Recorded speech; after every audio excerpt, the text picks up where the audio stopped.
has been plenty of poker action in London in the last few months, but while he was in town, Phil Lack didn't just have cards on his mind. When we caught up with him, he was taking some time out to show off his artistic side.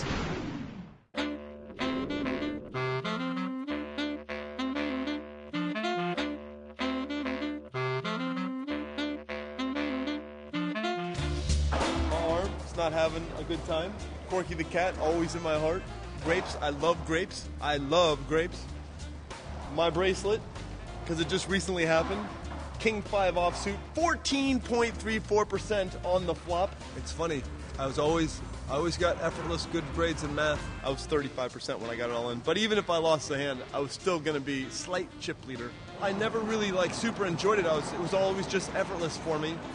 The kind of thing where literally the day before I would just learn the stuff and then go in, and during finals week where they give you 5 days to study, that's where I just went and I read fun books. That's where I read all of Douglas Adams, the trilogy stuff, the Hitchhiker's stuff.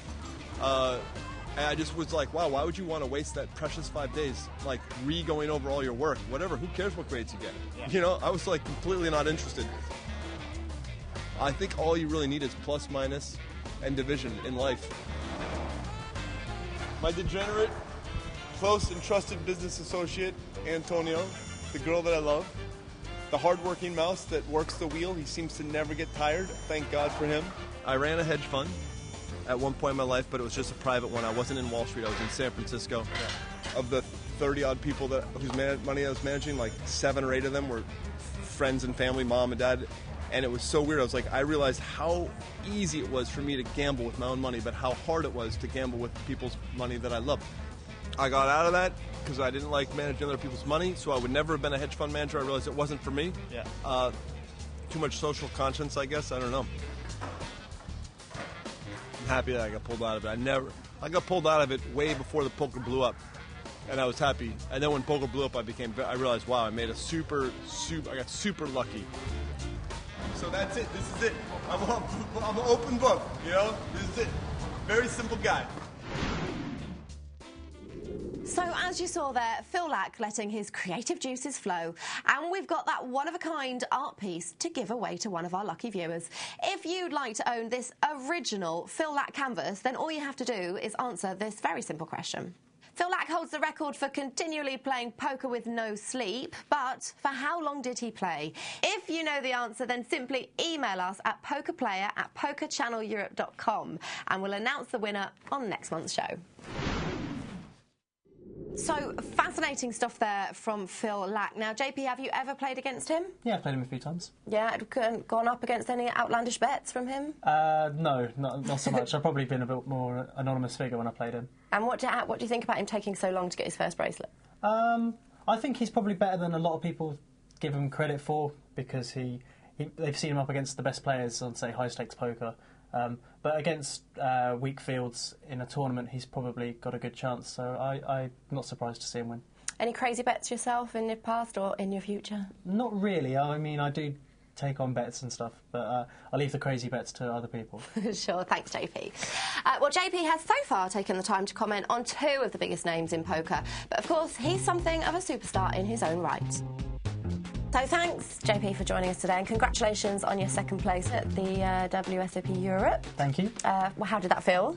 Obviously, I was disappointed because I wanted to win, but 2nd's still good. Still good? I guess, yeah, it's still good. But when I get into that position, I like to win, and I trust myself to win in that position. So I guess I'll have to look at a few things I did wrong, and hopefully next time I can put it right. And what does the WSOP Europe mean to you?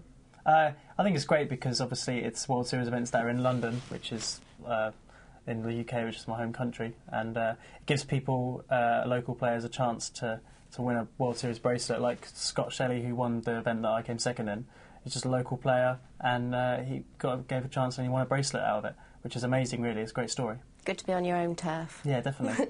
And what about next year? Are you already thinking about next year's WSOP? Yeah, definitely. I'm already planning. I've still got another year to be the youngest to make 3 World Series bracelets, so I'm already eyeing up next year, sort of thinking ahead about some strategies, what I'm going to do to plan to give myself the best chance to win another bracelet. Good stuff. So let's go back to when you started playing poker. What got you into playing poker? I basically watched it on TV. I watched Late Night Poker, and decided to play for fun, just play free rolls and stuff like that.